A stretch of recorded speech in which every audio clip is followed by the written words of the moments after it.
Hello friends, स्वागत है आपका हमारे यूट्यूब चैनल जीके ट्रैकर में। देखिए फ्रेंड्स, आज की वीडियो में हम बात करेंगे जो हमारी सीरीज़ थी उत्तराखंड परीक्षा वाणी के एमसीक्यूज़ को हम चैप्टर वाइज कवर कर रहे थे। और आज की वीडियो में जो उत्तराखंड की जाति और जनजाति वाला जो चैप्टर है वहाँ के सभी महत्वपूर्ण एमसीक्यूज़ को मैं यहाँ पर लेके आया हूँ और विद एक्स्ट्रा फैक्ट। ठीक है, तो सारी चीज़ों को यहाँ पे कवर करते हुए चलेंगे। और अगर आपने अभी तक जो प्रीवियस वीडियोज़ हैं, प्रीवियस चैप्टर्स हैं, उनके एमसीक्यूज़ को नहीं किया है या उनके डिस्क्रिप्टिव जो पूरा चैप्टर है उसको नहीं पढ़ा है, तो आप प्लेलिस्ट में जाके उनको पढ़ सकते हैं। नीचे डिस्क्रिप्शन में आपको लिंक मिल जाएंगे।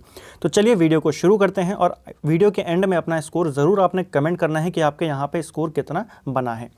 देखिए, पहला प्रश्न है, थारू लोग अधिकांश कहाँ निवास करते हैं? तो जो थारू जनजाति है इन्हें किरात वंश का माना जाता है और ये सबसे ज़्यादा निवास करती है ऑप्शन बी उधम सिंह नगर में। ठीक है, ये इंपॉर्टेंट क्वेश्चन है, आपको याद रखना है। थारू सबसे ज़्यादा कहाँ निवास करती है? उधम सिंह नगर में। निम्न में से किसे थारू शोक पर्व के रूप में मनाते हैं? यानी कि कौन सा जो पर्व है जिसे थारू लोग, थारू जनजाति शोक पर्व के रूप में मनाती है? तो राइट आंसर होगा दिवाली। ठीक है, तो दिवाली को थारू जनजाति शोक पर्व के रूप में मनाती है और थारू जनजाति उत्तराखंड का सबसे बड़ा जनजातीय समूह है। ठीक है, अगला है, वीर केसरी प्रसिद्ध रचना के रचनाकार कौन है और जौनसार के प्रथम कवि कौन है? यानी कि ये जो रचना है वीर केसरी, ये किसकी रचना है और वही व्यक्ति जौनसार के प्रथम कवि भी हैं। तो सही आंसर है पंडित शिवराम। ये जौनसार के प्रथम कवि इनको माना जाता है और यही इनकी एक प्रसिद्ध रचना है। ठीक है, वीर केसरी। जौनसारी लोगों में राजनीतिक जागरूकता का जनक किसे माना जाता है? तो ये माना जाता है ऑप्शन डी हमारा राइट आंसर होगा गुलाब सिंह को। तो गुलाब सिंह को राजनीतिक जागरूकता का जनक माना जाता है जौनसार क्षेत्र में। जिस प्रकार जो केदार सिंह है उन्हें यहाँ का समाज सेवी माना जाता है पहला। ठीक है, और ऊपर हमने बात करी थी प्रथम कवि कौन है? पंडित शिवराम। लेकिन अगर पूछेगा कि आधुनिक कवि कौन है प्रथम, तो आधुनिक कवि कौन है? वो है रतन सिंह जौनसारी। ठीक है, भाव सिंह चौहान की बात करें तो इनको फादर ऑफ जौनसार कहा जाता है। ठीक है, अगला है, जौनसार संगीत के जनक माने जाते हैं? तो जौनसारी संगीत के जनक माने जाते हैं नंदलाल भारती। ठीक है, ऑप्शन बी यहाँ पे राइट आंसर होगा। किस जिले में अनुसूचित जनजातियों की जनसंख्या सर्वाधिक है? यानी कि एसटी पॉपुलेशन जो है वो सबसे ज़्यादा कौन से जिले में रहती है? तो राइट आंसर है ऑप्शन सी उधम सिंह नगर। सबसे ज़्यादा उधम सिंह नगर में। अगर पूछेगा सबसे कम कहाँ पर रहती है, तो ये रुद्रप्रयाग में रहते हैं। ठीक है, और अगर एससी की बात करें तो एससी जो है वो सर्वाधिक रहती है हरिद्वार में और सबसे कम रहते हैं चंपावत में। ठीक है, राज्य में किस जनजाति की जनसंख्या सर्वाधिक है? तो ऊपर हमने बात करी सबसे बड़ा जनजातीय समूह कौन सा है राज्य का? थारू जनजाति। ठीक है, निम्न में से कौन देहरादून में अधिक संख्या में है? तो देहरादून में ज़्यादा पाए जाते हैं, देहरादून में ज़्यादा निवास करते हैं जौनसारी। देखिए, आपको सभी जनजातियों का जो प्रमुख निवास स्थान है वो आपको पता होना चाहिए। जैसे जौनसारी जो है वो देहरादून में पाए जाते हैं। जो बोक्सा होते हैं ये ज़्यादातर कहाँ रहते हैं? ये उधम सिंह नगर के इलाके में ज़्यादा रहते हैं। भोटिया जनजाति और राजी जनजाति ये पिथौरागढ़ में ज़्यादा निवास करती है और थारू उधम सिंह नगर में। राज्य की दूसरी सर्वाधिक जनसंख्या वाली जनजाति कौन सी है? सबसे ज़्यादा तो कौन है? थारू है। दूसरे नंबर पे आते हैं जौनसारी और जौनसारी गढ़वाल का सबसे बड़ा जनजातीय समूह है। ठीक है, अगर ओवरऑल पूरा उत्तराखंड का पूछेगा तो थारू, लेकिन केवल गढ़वाल का पूछेगा तो जौनसारी। राजी लोग अधिकांश कहाँ निवास करते हैं? तो अभी हमने बात करी राजी हो या भोटिया, कहाँ निवास करते हैं ज़्यादा? पिथौरागढ़ में। अगला है, सर्वाधिक बुक्सा कहाँ रहते हैं? तो जो बुक्सा जनजाति है ये सर्वाधिक रहती है उधम सिंह नगर में। ठीक है, अगर उधम सिंह नगर ऑप्शन में नहीं होता तो फिर हम नैनीताल टिक करते हैं, क्योंकि दोनों जगह ये ज़्यादा रहते हैं। लेकिन अगर दोनों ऑप्शन में है तो फिर आप उधम सिंह नगर को ही टिक करें। निम्न में से कौन जौनसारी गायक है? तो इनमें से आपने बताना है कौन जौनसारी गायक है। तो राइट आंसर है उपयुक्त सभी। ये सभी कौन है? ये सभी एक जौनसारी गायक है। कई बार प्रश्न बन जाता है कि जगत राम वर्मा का संबंध किससे है? तो जौनसारी संगीत से ये संबंधित हैं। अगला है, निम्न में से कौन पांडवों को देवता और कुंती को देवी के रूप में पूजते हैं? तो पांडवों का वंशज माना जाता है जौनसारियों को और वही पांडवों को देवता के रूप में और उनकी माता कुंती को देवी के रूप में पूजते हैं। ठीक है, महासु निम्न में से किस जनजाति के देवता हैं? तो जो महासु हैं ये जौनसारियों के ही देवता हैं। ठीक है, ये आपको याद रखना है। और इनका प्रमुख तीर्थ स्थल कहाँ है? यह है हनौल में। ठीक है, ये भी आपको याद रखना है।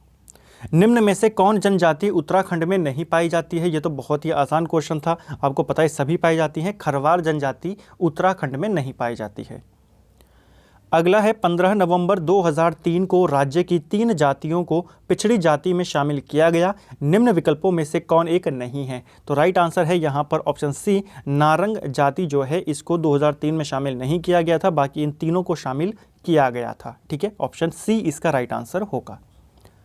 किस जनजाति के अधिकांश लोग जंगलों में निवास करते हैं? ये भी बहुत इजी क्वेश्चन है। जंगलों में कौन निवास करते हैं जिनको वनरौत या जंगल के राजा कहा जाता है? राजी जनजाति। राजी जनजाति के से बहुत सारे क्वेश्चन बनते हैं, जैसे इनकी भाषा क्या है? तो राजी जनजाति की भाषा होती है मुंडा। ये अपने आवाज़ को रौत्यूड़ा कहते हैं। ये प्रश्न पेपर में पूछा जा चुका है। राजी के जो प्रमुख देवता हैं वो बागनाथ हैं और इनके यहाँ जो कृषि होती है वो झूम विधि पर आधारित होती है। ठीक है, काष्ठ कला में ये निपुण माने जाते हैं और विवाह से पहले इनके यहाँ सांग, जांगी और पिंठा नामक संस्कार किए जाते हैं। ये भी प्रश्न बनते हैं कि ये संस्कार किससे संबंधित हैं।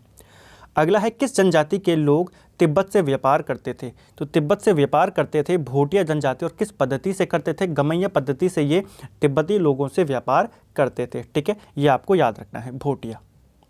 अगला है, किस जनजाति द्वारा ऋतु प्रवास किया जाता है? बहुत बार और हम इसको कर चुके हैं और बहुत ही इजी क्वेश्चन है। ऋतु प्रवास का जो करते हैं वो भोटिया जनजाति करती है। जब गर्मियां पड़ती हैं तो ये ऊपरी इलाकों की तरफ चले जाते हैं। ठीक है, और जैसे ही शीतकाल आता है तो ये मैदानों की ओर आ जाते हैं। ठीक है, तो ऋतु प्रवास कौन करते हैं? भोटिया।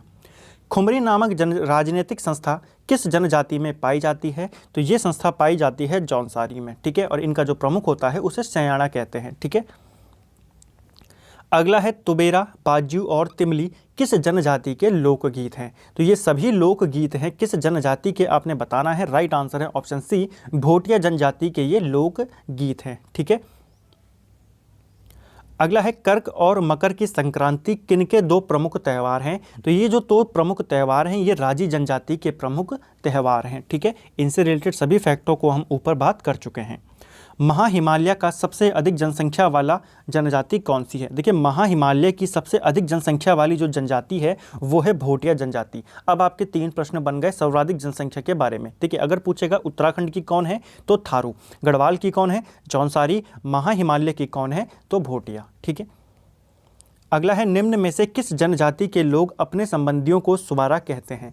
तो अपने सगे संबंधियों को सुवारा कहते हैं भोटिया जनजाति। और भोटिया जनजाति में जो विवाह की पद्धति होती है 2 प्रकार की है, इनसे भी प्रश्न बनता है, तत्सत और दामूला। ठीक है, तो तत्सत और दामूला क्या है? ये भोटिया जनजाति में विवाह की पद्धति है। ठीक है, इसके अलावा इनके यहाँ एक संस्कार किया जाता है, बहुत इंपॉर्टेंट है, आपको प्रश्न बनता है, गौवन संस्कार से संबंधित जनजाति कौन सी है? तो गौवन संस्कार भी इनके यहाँ किया जाता है। जो मृतक होते हैं उनकी आत्मा की शांति के लिए इस संस्कार को किया जाता है।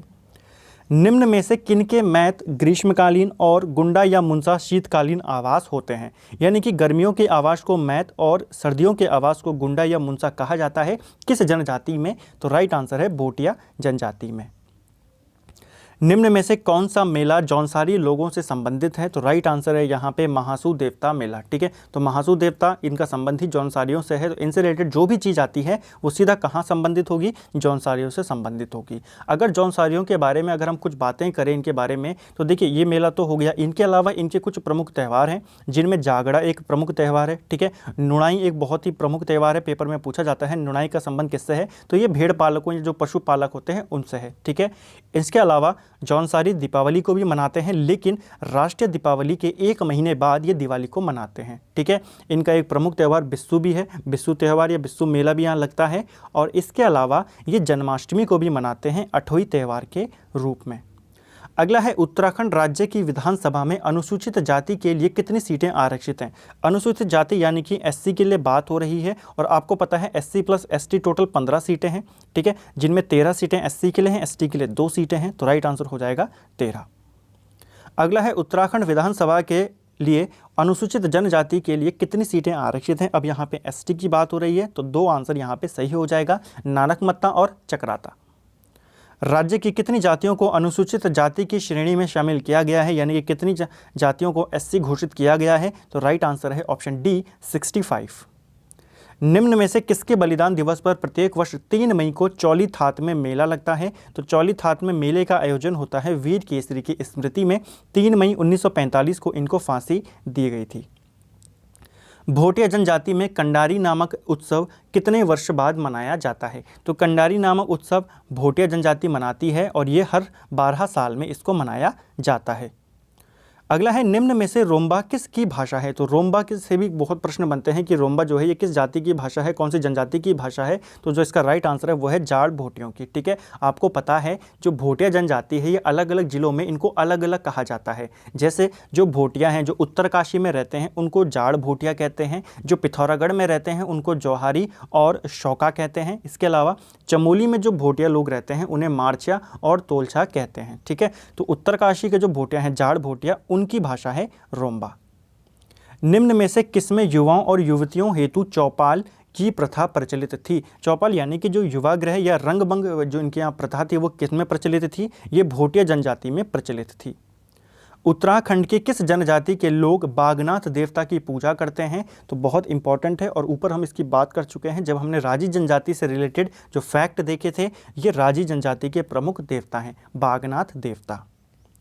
अगला है, निम्न में से कौन बुक्सा जनजाति का त्यौहार है? तो बुक्सा जनजाति का त्यौहार कौन सा है आपने ये बताना है इनमें से। तो राइट आंसर है यहाँ पे ऑप्शन डी, उपयुक्त सभी। ये सभी किसके त्यौहार हैं? बुक्सा जनजाति के त्यौहार हैं। इसी प्रकार आपको थारू जनजाति का भी एक त्यौहार याद रखना है, बजहर। तो बजहर किसका त्यौहार है? ये थारू जनजाति का एक प्रमुख त्यौहार है। ठीक है, अगला है, निम्न में से किस जनजाति के लोग मैथिली, अवधी, भावरी, नेपाली और मिश्रित पहाड़ी आदि बोलियां बोलते हैं? तो ये कौन सी जनजाति बोलती है? ये बोलती है थारू जनजाति। अगला है, विवाह के अवसर पर हाथों में रुमाल लेकर अपने पौड़ा नृत्य निम्न में से किस जनजातियां समाज में किया जाता है? तो पौड़ा नृत्य किया जाता है भोटिया जनजाति में। ऑप्शन बी इसका राइट आंसर होगा। ठीक है, अगला है, हनौल निम्न में से किस जनजातीय समाज का प्रमुख तीर्थ स्थल है? तो ये जो हनौल है ये कहाँ का प्रमुख स्थल है? ये जौनसारियों का प्रमुख स्थल है। अगला है, बुक्सा बिरादरी पंचायत का सबसे बड़ा अधिकारी कौन होता है? तो ये होता है तखत। ठीक है, ऑप्शन ए। निम्न में से कौन सी जनजाति भूमियाल देवता की पूजा करती है? तो भूमियाल देवता की पूजा से संबंधित है भोटिया जनजाति। ये आपको याद रखना है, बहुत इंपॉर्टेंट है ये भी पॉइंट। ठीक है, भोटियों की अगर बात करें तो उनका प्रमुख वाद्य यंत्र भी आपको याद रखना है। हुड़के जो है भोटिया लोगों का प्रमुख वाद्य यंत्र है, ये आपको याद रखना है। ठीक है, अगला है, मौड़ मेला आयोजित होता है। तो मौड़ मेला कल भी हमने बात करी थी, मछली पकड़ने के लिए काफ़ी प्रसिद्ध है, अलगाड़ नदी के तट पर ये लगता है और जौनसार क्षेत्र में ये आयोजित होता है। ठीक है, तो ये सभी प्रश्न आपको याद रखने हैं फ्रेंड्स। तो ये था हमारे जो उत्तराखंड की प्रमुख जातियाँ हैं, जनजातियाँ हैं, उनसे रिलेटेड हमने यहाँ पे सभी प्रश्नों को देखा। उम्मीद करता हूँ आपको वीडियो पसंद आया होगा। साथ ही हमने जो रिविज़न के लिए एक्स्ट्रा फैक्ट को देखा एक ही वीडियो में कंप्लीट करके, ताकि आपको अलग अलग जगह से इसको ना पढ़ना पड़े, तो वो भी आपको उम्मीद करता हूँ पसंद आया होगा। वीडियो पसंद आता है वीडियो को लाइक करें, शेयर करें और चैनल पे नए हैं तो चैनल को सब्सक्राइब ज़रूर करें। और देखिए, जो हमारी प्रीवियस वीडियो थी जिसमें हमने प्रमुख पर्यटन स्थलों को देखा था, उसके बाद जो अगला चैप्टर था वो जनसंख्या का चैप्टर था। लेकिन अभी आपको पता है एग्जाम में थोड़ा टाइम है, अभी से अगर हम डाटा याद रखें तो एग्जाम तक हम उसको भूल सकते हैं। इसलिए मैंने डाटा वाला चैप्टर को अभी रोका है, ताकि जब एग्जाम से कुछ दिन पहले हम पढ़ें तो हमको जितने भी नंबर्स होते हैं वो सारे हमको याद रहें। ठीक है, तो उम्मीद करता हूँ आपको ये वीडियो अच्छा लगा होगा। चलिए फ्रेंड्स, मिलते हैं अगली वीडियो में, तब तक के लिए थैंक यू फ्रेंड्स।